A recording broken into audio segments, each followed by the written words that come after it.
Page number 291 स्वाध्यायનો પ્રશ્ન number 7 આદિત્યનો રોકડ મેળ 31/10/15 ના રોજ 9000 ની બેંક સિલક દર્શાવે છે।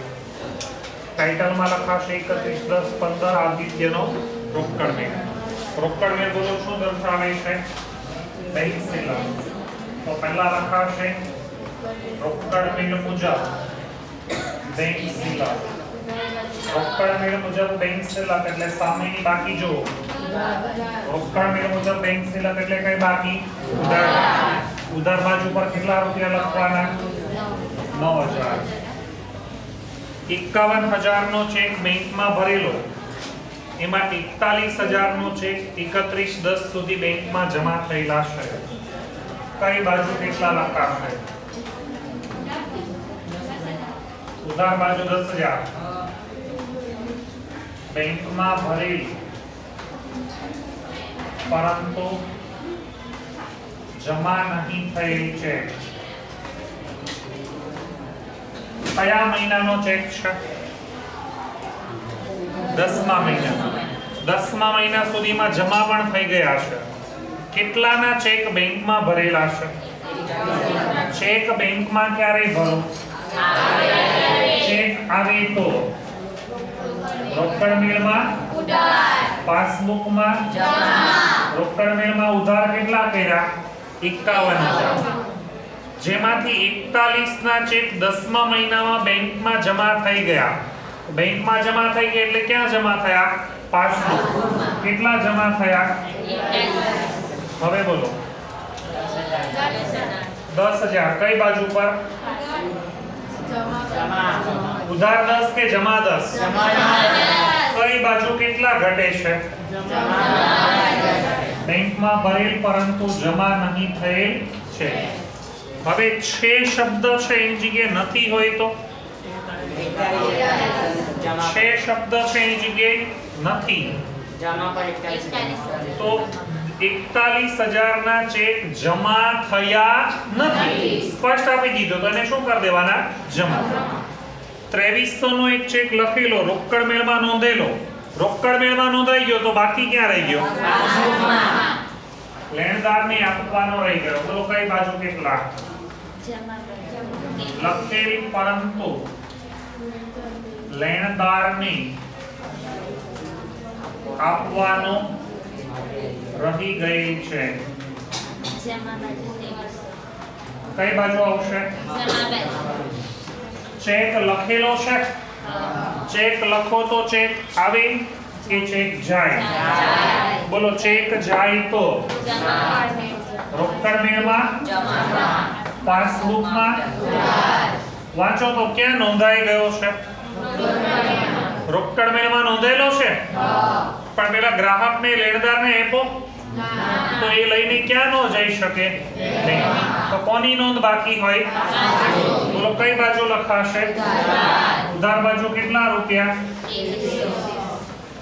બેંકે ઇલેક્ટ્રોનિક ક્લિયરિંગ સર્વિસ થી વીમા પ્રીમિયમના 1700 ચૂકવ્યા જેની નોંધ રોકડ મેળમાં કરવામાં આવેલી નથી। સ્પષ્ટ કરેલું છે ક્યાં નથી નોંધાણું? બેંકે ચૂકવેલ વીમા પ્રીમિયમ જે રોકડ મેળમાં નોંધાયેલ નથી। ચલો કઈ બાજુ પર લખાશે? ક્યાં નથી નોંધાણો? તો પહેલા તો નક્કી કરો તો આ બેંકે વીમા પ્રીમિયમના ચૂકવ્યા તો એ વીમા પ્રીમિયમ આપણા માટે ખર્ચ કહેવાય કે આવક કહેવાય? ખર્ચ। ખર્ચ કહેવાય તો ખર્ચ થાય તો રોકડ આવે કે રોકડ જાય? બોલો રોકડ જાય તો રોકડ જાય તો રોકડ મેળમાં જમા પાસબુકમાં ક્યાં બાકી છે? કઈ બાજુ? કેટલા રૂપિયા? 1700। પછીનો ક્રમ એક ગ્રાહકે આદિત્યના બેંક ખાતામાં બારોબાર કેટલા જમા કરાવી દીધા? એની જાણકારી આદિત્યને ક્યારે મળી? 11મા મહિનામાં મળી તો એની જાણકારી મળી કહેવાય? કઈ બાજુ કેટલા?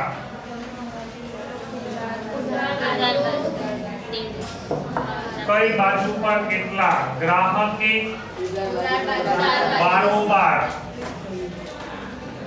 બેંકમાં જમા કરાવેલ રકમ કોઈ ગ્રાહક આપણા ખાતામાં બારોબાર પૈસા જમા કરાવી દે આપણી પાસે રોકડ કે ચેક આવે કે રોકડ કે ચેક જાય રોકડ કે ચેક આવે તો રોકડ મેળમાં ઉધાર પાસબુકમાં ક્યાં જમા કરાવી દીધા ક્યાં નોંધ થઈ ગઈ ક્યાં નોંધ બાકી કઈ બાજુ કેટલા રૂપિયા સમજાણું બેંકે નોંધેલ બેંક ચાર્જીસ 70 રોકડ મેળમાં ભૂલથી 2 વાર નોંધાઈ ગયા છે કારણ સહિત કોઈ આપશે કઈ બાજુ કેટલા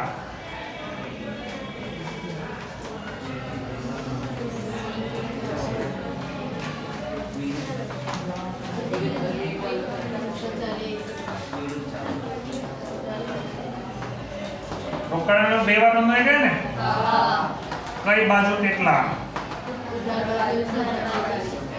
ઉધાર બાજુ 70 બેંકે નોંધેલ બેંક ચાર્જીસ તો પહેલા તો એ નક્કી કરો બેંક ચાર્જીસ આપણા માટે શું કહેવાય ખર્ચ થાય તો રોકડ કે ચેક આવે કે જાય રોકડ કે ચેક જાય તો રોકડ મેળમાં જમા અને પાસબુકમાં ફરી વાત છે બેંકે નોંધેલ બેંક ચાર્જીસ બેંકે ક્યાં નોંધેલો હોય બેંકે પાસબુકમાં કેટલા રૂપિયા નોંધ્યા આગળ વાંચો રોકડ મેળમાં ભૂલથી કેટલી વાર નોંધાઈ ગયો રોકડ મેળમાં 2 વાર નોંધાયો હવે બોલો ઉધાર બાજુ કેટલા 70 ઉધાર બાજુ પર 70 કઈ રીતે ખબર પડી જમા બાજુ 140 લખાણા તો ઉધાર બાજુ પર કેટલા લખાવા જોઈએ 140 લખાયા છે આ બાજુ ઓછા લખાયા હોય તો એ જ બાજુ એટલે ઉધાર બાજુ પછી 6700 નો ચેક બેંકમાં ભરાયેલો એ નકારાયો હાસ્યમાં લખાવેલો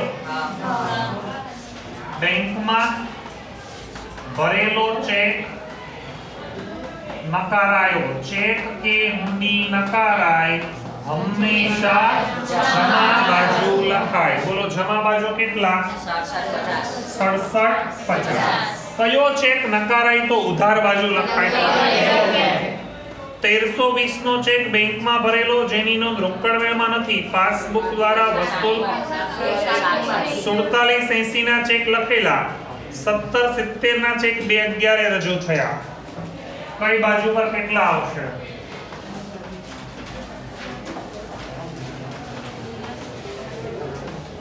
કઈ બાજુ પર કેટલા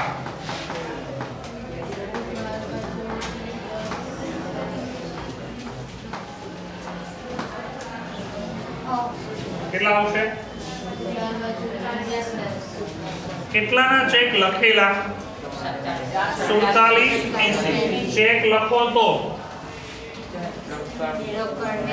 લખો તો ચેક આવે કે ચેક જાય બોલો ચેક જાય તો કેટલા જમા કર્યા એમાંથી 1770 ના ચેક ક્યારે રજૂ થયા આપણે બેંક સિલક મેળ કયા મહિનાનો બનાવીએ આ રજૂ ક્યારે થયા રજૂ થવા ક્યારે જોઈએ રજૂ થયા ક્યારે રજૂ થયા રજૂ થયા કે ભાઈ કેટલાની નોંધ થશે 1770 સમજાય છે 11મા મહિનામાં રજૂ થયા એનો મતલબ આ રજૂ થયા કહેવાય નહીં લખેલ પરંતુ રજૂ નહીં થયેલ છે ઉધાર બાજુ પર લખાશે 1770 ધારો કે તારીખ 2/11 આપેલી છે એની જગ્યાએ 2/10 આપી હોત તો કેટલા લખાય 1770 ના 2/10 રજૂ થયા मतलब કે બાકીના રજૂ થવાના બાકી તો રકમ કેટલી આવત 4780 -1770 ચલો આઠમું બોલો કઈ બાજુ કેટલા આવશે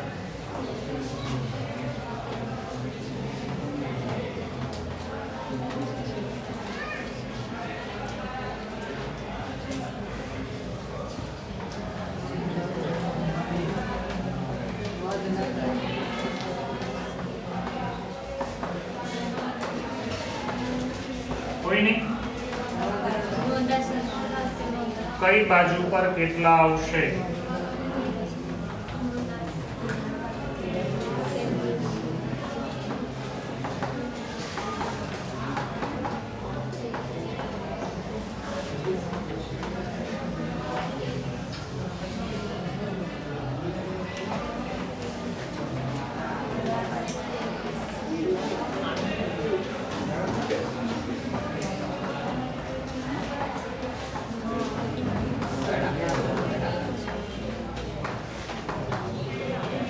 કેટલા આવશે?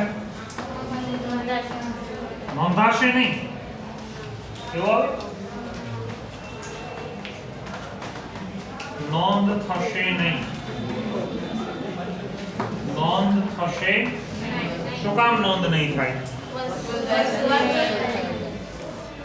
નોંધ શું કામ થશે નહીં? નોંધ નહીં થવાનું કારણ તમને એવું કીધેલું છે કે ચેક બેંકમાં ભરેલો એની નોંધ રોકડ વેળમાં થઈ છે ના. અને આ ચેક પાસબુકમાં પણ વસૂલ થયેલો નથી, રોકડ મેળમાં પણ નથી અને તો કોઈ જગ્યાએ એની નોંધ થશે નહીં. નવમું, બેંકે પાસબુકમાં 130 વ્યાજના જમા કર્યા. બેંકે જમા કર્યા તો આપણે શું કરવાના? આગળ વાંચો. પછી બેંકે શું કર્યું છે? બેંકે બેંક ચાર્જીસના 60 ઉધાર્યા ને, બેંકે ઉધાર્યા તો આપણે શું કરવાના? પછી છે સરવાળાની ભૂલ. શું લખેલો છે? રોકડ મેળની આઈ બાજુનો સરવાળો વધારે લેવાયો. ચલો વધારે લેવાય તો વિરુદ્ધ બાજુ. કોની વિરુદ્ધ બાજુ? આઈ ની વિરુદ્ધ વ્યય. વ્યય એટલે જમા. જમા બાજુ પર કેટલા રૂપિયા આવશે? 900 રૂપિયા.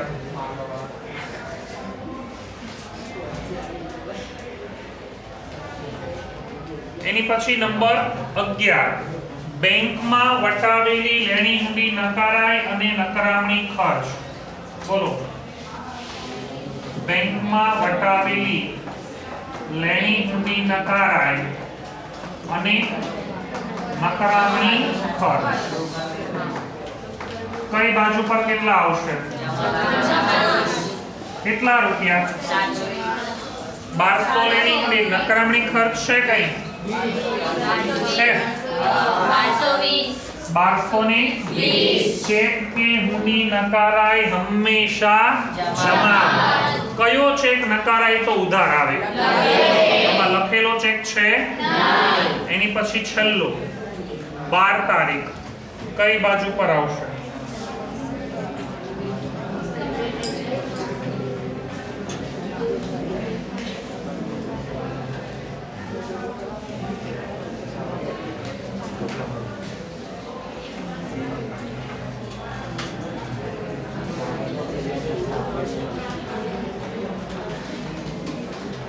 બેંક મારફત ચૂકવેલ દેવી હુંડી.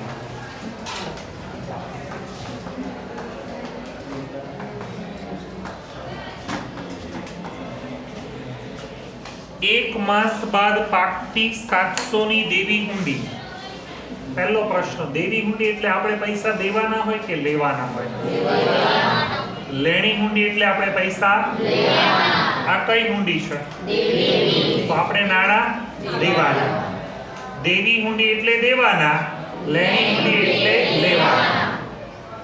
તો દેવી હુંડીના 700 રૂપિયા છે એ બેંક મારફત 30 ના રિબેટ થી, રિબેટ એટલે બાદ કરવું.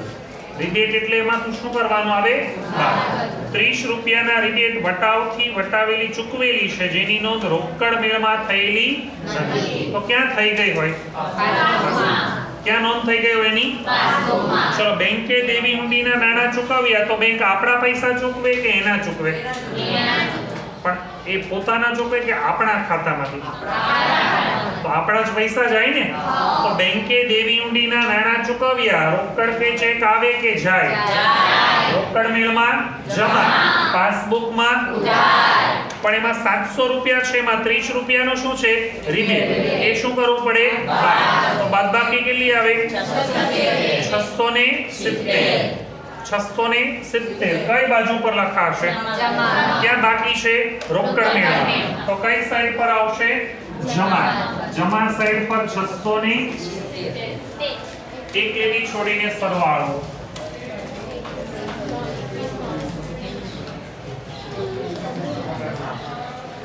કઈ બાજુ વધારે છે?